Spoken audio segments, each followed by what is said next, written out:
aso na oman atena si de na se enkrata no se enkrata no gu ho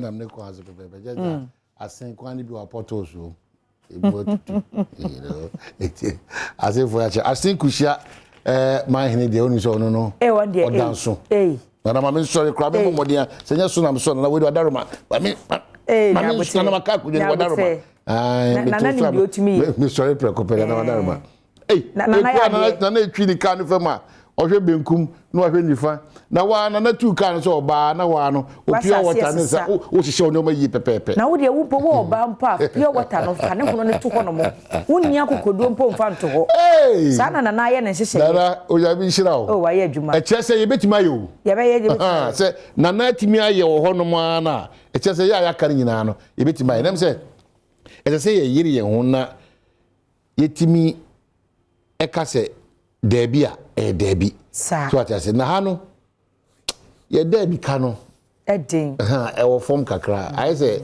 sister bi ani ni ko school so no de ablanim no so no de obia be ka chense opena ontimi nka debi se ne mobo nti eye humobro ne mobo se be ma be pew na ohun eye bi no pew humobro to hu ne mobo anese ono so ne yare no ono so yare no ehumobro yenko zemeso yenhwe ubie Adom online said ensem a obedi kan hu ho no ne bi enie local news also 20% increase in transport fares unlawful nese so afọ abedi churche ya kwani abedi hu nsem so deputy transport minister ene kasa se said wo mo atwisen wo kuo ni bi afa ato ho so na no memenda no ye se it take effect into wo mo atoto esentuade mu ho mo nchemu aduonu 20% no so afọ abedi churche akwantempo hu nsem so edi nsem atodwa no che se ya unlawful na se enamra kwan so ba bia esan se woso mo nyina tena se gitumu na wadwene ko benkromu ansa na watumi atum na se kromu achetu ebisi na wose atum ebisi na namra kwa so de de so afọ abedi eche no asisu pipo se enya de se enam emra kwa so nti we ya sem ba ko ya eda eye adomonline.com o man ebe ko kase em no ayi well quickly my main call asima okay kwa de na ayi esise bebisa de oye church for payima eye transport coordinator council na we need to ro hene ye boa mache no man what do they oh na ho ye de ba so ka sa answer ochiri ka zero me se ho ye de onyame Adom me but peda ka sa bo yo dem se me bo me ho modern wa pa enkomo ni nyina gina eye sentuade atua ne ho nsensem ene mokoye eye meeting enrada de na apia free mo ba yo me das mina chesi for nyaro for nyana enra ikushia sana idi kan bon kaye no ye ne minister ne enu anu akademisia ne adwe ho ikushia no enkomudi na trust de na sadam ku trust fi be no ama asa se sai ekeneme se ni kakra nti no intimacy jira ya me Adom a ifia da ochena ekwa ebewi na ede asomna to wonte okay so komoni nyina no mo intimacy po age fiada na mbehu ni sunsuanso ye twen fiada no ebinim nso afakwati kwan so ede ntumu aba eno no mo ye ho de ye ka kire o se omo akoye sade no mo san anto omufu no mo nye the rifle things omo na onko ko na twasa na ye hese sade de be take effect na nti bedu eyumre won bedu a chile community ne ho ne aba afrimu ne jaya no so de ayenkobodie no ameti me wi ntem ba ye kasai ahimachi kra no ai ntokwa no guso a ekoso ano baba ya nto asum between drivers mates and passengers eguso a ekoso the fact that we have directed Nyasa instructor no what else do we think say betimi aye as a body GRTCC for na ama passenger 42 ama driver for so omu nyina timanya omo ntia se twen kopim fiada na de nyina be gia twetim de adidwuma amina me da sana ni na say guso appeal to the conscience of the nipa na yes I didn't say no more illegal na 7.4 no didn't come and we did take about abwa. Yeah, we we can only advise na to one amoka crack. Na said the actual decision we are quite discuss also. Only baby I go pesca the happen. Yeah. And you know, what can you kakara san any days will be jay moto. And you know, your only problem with but yeah, said reason to do the needful. Well, but I don't. Saying as well no pay. The say almost the statement to more. I bet to me I'm microphone. I train them be as insane. Well, before the occurs, but I don't think say all can't no and no nanya rightful in catching tears. Well, if we also leave room for that kind of encouragement, there, it may be you know. Na Ghana nipa be bring near Kobe Rebecca Canrio because you see a career we in PM free boom. Na ye mom ye be suffer. So I think there should be another approach to this matter. If you be am say ya nhwe na ya ntoto ye nyoma yi, especially in relation to some of these things. Na ye jatum sa ka say oh abase ne de ne kana ye kana na say for there. Ya se kire ye anka. That means the next time no, any other company, union or agencies, you know, they will follow suit and it becomes the norm. Abra, you're practicing an illegality. Yeah, it's unfortunate, but you so you be more. I'm sure was that if you do you yeah, now all tears and for. It's answer saying our camera. Yeah, 3 years couldn't be lawless. 8 million will be also, and especially this time one.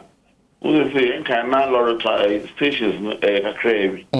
And never no be a station or in the amount control ID into the area far away my crama side wage now. A better can be to the baby, I don't know baby what or the no age one. Okay. The penny said of us. Okay. Okay. Yeah, that with as I said, also I show concern. Okay. It was a straight off for so when I know way and Nadia a boy be a. Okay, yeah, that's been said it's going to be a busy day, and then next thing you know, and we are wishing you the best in your negotiations with our unions. Era Emmanuel or Henny Yabwa. That's all mine. I mean, thank you so much. Thank you so much. It's an awesome no I me fear and besipo. It's about Adom for let me appeal to a driver for the union for who doing say yen train a chinada way be on your chair. Ibesipo amye huntumuno in terms of percentage ye de to ye lorry ashimtwa de nyina asuyanti akomanto yem ene ankofa ho yo ne ntokwa na didi atembia answer bebe me ko anochiwa ba quickly o nkomo bi ono so sese odi o batia na anoda ECG force say Ghana water force say omope mpejemu na nipe na wo yese yen pese nti ase o ma choba nti ho so de na eko yen hwe said the ECG for ene Ghana water omo de ekokodan ye Public Utilities Regulatory Commission PURC no so omo pentumu water de amunchemu ahasa over 300 and something percent and ECG for so 148%. Nese na utua 100 Ghana ba betua be 2 point something Ghana for ye kradwa na PRC for penny for akonhie mu nranti yenimu enkomo ye ne panyina wono no wakasa ema Public Utilities Regulatory Commission no betwetwe enkomo panyi Ali ye Simon Gerana memo achia no pay. Well, my fee is not too good. Let me say a very good morning to you. Okay, good morning. We wanted to know the outcome of yesterday's meeting. Hello, come again. We wanted to know the outcome of yesterday's meeting. Well, let me say a very good morning to you and your production team and our descending viewers out there.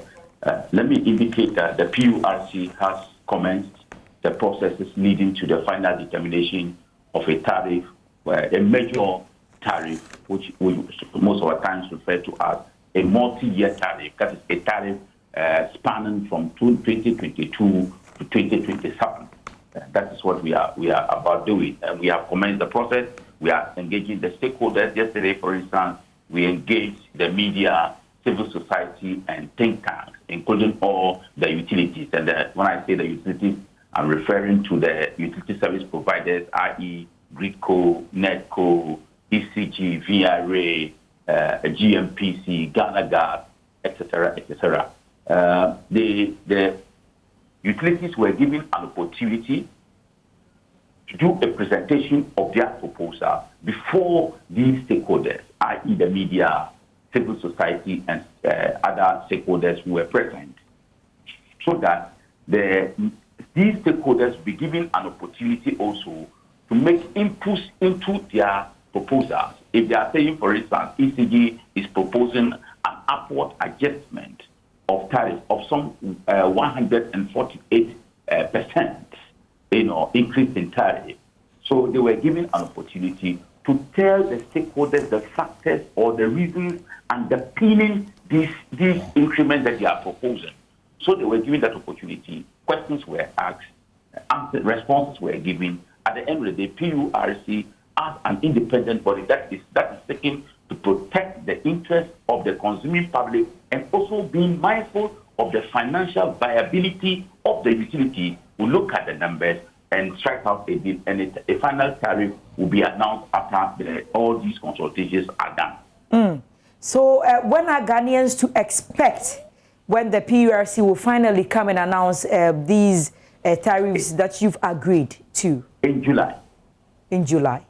July. Okay. All right. Thank you very much for your time. We'll come to you if the need arises. Abusia opinion na twetwe nkomo yi memfa mra ye die mo ho. Ni nyina ye nkomo twetwe ekoso enrada PRC mpanimfo ene Ghana Water, Ghana Gas, wo mu a ekeka mo bomu nyina som ene ma sa ahode de ho nsem ni gina bra no ekonhyiamu no wo kyese omama waterfo akwanya mo ma kyede nti omo so mo pesa ntumu no proposal ni nkyemu omama ECG fo nso so se omo nkyerɛkyerɛ de nti omo pesa ntumu no na sese de omaje omo nyina dwenkyerɛ omo hwɛ ni mu se PRC fo kɔtena se na wo mo ahwɛ no obahu ni se anyebia no 148% na ECG fo so omo de ba no ebia ye no 140 a ene beboa me nkasa sa na tiam na mu mbesi hu gina ye July mu de hwebe omo de ba beto Ghana fo nim na afi Ghana fo hu ni se PRC fo mpanimfo any stakeholders hia ye no sei no omo gitu mu hu ni se omo ma Ghana fo etua ebeboa na ama enuma ku ahodo no